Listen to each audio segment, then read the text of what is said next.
E così, il nostro salotto buono, tante attenzioni stiamo cercando di dare.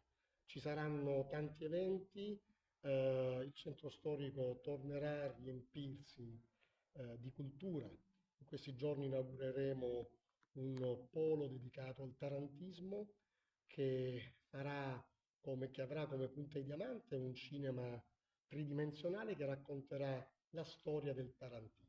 Anche questo è un successo per poter raccontare l'essenza vera del tarantismo e anche questo è un progetto che ci inorgoglisce e che rende Galatina indubbiamente capitale del tarantismo. A fianco a questo, dopo tantissimi anni e con una fierezza estrema, raccontiamo anche grazie all'inaugurazione della fiera campionaria, che tornerà nella sua sede storica, racconteremo questa grandissima voglia di rinascita galatinese.